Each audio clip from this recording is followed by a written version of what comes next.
ಒಂದೊಂದೂವರೆ ತಿಂಗಳಿಂದ ಇರ್ಬೋದು.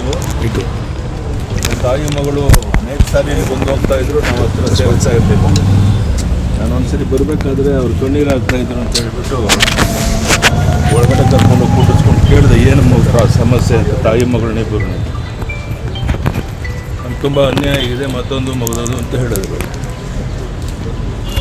ಆಮೇಲೆ ನಾನು ಪೊಲೀಸ್ ಕಮಿಷನರ್ಗೂ ಫೋನ್ ಮಾಡಿ ಇವರೇನೋ ಅನ್ಯಾಯ ಆಗಿದೆ, ಸ್ವಲ್ಪ ನ್ಯಾಯ ಒದಗಿಸ್ಕೊಟ್ಟಿದ್ದ ದಯಾನಂದಕ್ಕೆ ಫೋನ್ ಮಾಡಿ ಅವ್ರನ್ನ ಇಬ್ಬರೂ ತಾಯಿ ಮಗಳನ್ನಲ್ಲಿ ಕಳಿಸ್ಕೊಟ್ಟೆ. ಅದಾದಮೇಲೆ ನನ್ನ ಮೇಲೆ ಏನೇನೋ ಮಾತಾಡೋಕ್ಕೆ ಶುರು ಮಾಡಿದ್ರು. ಅಲ್ಲೇ ನಾನು ಹೇಳಿದೆ, ಇದು ಯಾಕೋ ಆರೋಗ್ಯ ಮನುಷ್ಯನ ಸರಿ ಇದ್ದಂಗೆ ಕಾಣಲ್ಲ, ಹೆಚ್ಚು ಮಾತಾಡೋ ಉಪಯೋಗ ಇಲ್ಲ ಅಂತ ಹೇಳಿಬಿಟ್ಟು ನಾನು ಅವರನ್ನು ಪೊಲೀಸ್ ಕಮಿಷನರ್ ಕಳಿಸ್ಕೊಟ್ಟೆ. ಪೊಲೀಸ್ ಕಮಿಷನರ್ ಎಲ್ಲ ವಿಚಾರನ ತಿಳ್ಕೊಳ್ಳೋಂಥ ಪ್ರಯತ್ನ ಮಾಡಿದ್ದಾರೆ. ಇದನ್ನು ಬೇರೆ ರೀತಿ ಮಾಡಿ ಈಗ FIR ಏನೋ ಆಗಿದೆ ಅಂತ ಹೇಳಿದ್ರು. ಅದನ್ನು ಕಾನೂನಂತೆ ಏನು ಬೇಕು ಎದುರಿಸೋಣ, ಅದು ಮಾಡೋಣ. ಆದರೆ ಯಾವ ರೀತಿ ಒಬ್ಬರು ಉಪಕಾರ ಮಾಡೋಕ್ಕೆ ಹೋದ್ರೆ ಈ ಥರ ಆಗುತ್ತೆ ಅಂತ ಸ್ವಲ್ಪ ಕಷ್ಟ ಇದೆ ಅಂತೇಳಿ ಸ್ವಲ್ಪ ದುಡ್ಡನ್ನು ಕೊಟ್ಟು ಕಳಿಸ್ತೆ ನಾನು. ಇಷ್ಟಾದರೂ ಸಹ ಈ ರೀತಿಯ ಒಂದು ಬೆಳವಣಿಗೆ ಆಗಿದೆ. ಇರಲಿ, ನೋಡೋಣ, ಎದುರಿಸೋಣ. ಇದೆಲ್ಲ ನಾವು ನಿರೀಕ್ಷೆ ಮಾಡಿರಲಿಲ್ಲ.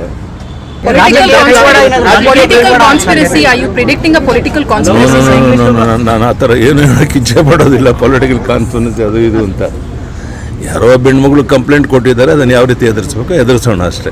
ನಾನು ಅದು ಅನಗತ್ಯವಾಗಿ ಅದನ್ನು ಪೊಲಿಟಿಕಲ್ ಕಾನ್ಫಿಡೆನ್ಸ್ ನಾನೇ ಕೇಳೋಕ್ಕೆ ಹೋಗಲ್ಲ.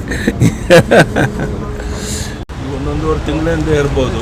ಇದು ತಾಯಿ ಮಗಳು ಅನೇಕ ಸಾರಿ ಬಂದು ಹೋಗ್ತಾ ಇದ್ರು, ನಾವು ಹತ್ರ ಸೇವಿಸ್ತಾ ಇರಲಿಲ್ಲ.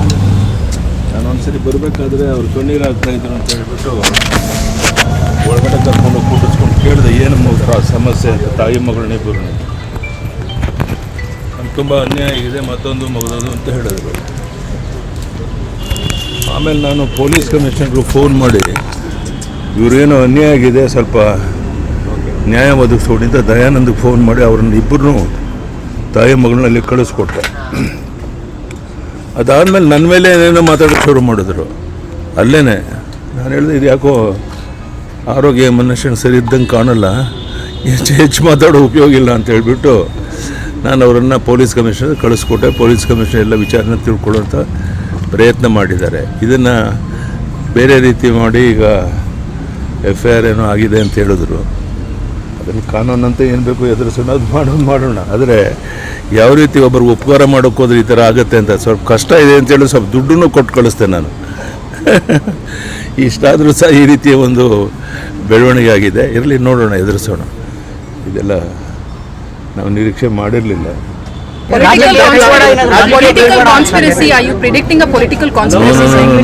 ನಾನು ಆ ಥರ ಏನು ಹೇಳೋಕ್ಕೆ ಇಚ್ಛೆ ಪಡೋದಿಲ್ಲ. ಪೊಲಿಟಿಕಲ್ ಕಾನ್ಫಿಡೆನ್ಸ್ ಅದು ಇದು ಅಂತ ಯಾರೋ ಹೆಣ್ಮಗಳು ಕಂಪ್ಲೇಂಟ್ ಕೊಟ್ಟಿದ್ದಾರೆ, ಅದನ್ನು ಯಾವ ರೀತಿ ಎದುರಿಸ್ಬೇಕು ಎದುರಿಸೋಣ ಅಷ್ಟೇ. ನಾನು ಅದು ಅನಗತ್ಯವಾಗಿ ಅದನ್ನು ಪೊಲಿಟಿಕಲ್ ಕಾನ್ಫಿಡೆನ್ಸ್ ನಾನೇ ಕೇಳೋಕ್ಕೆ ಹೋಗಲ್ಲ.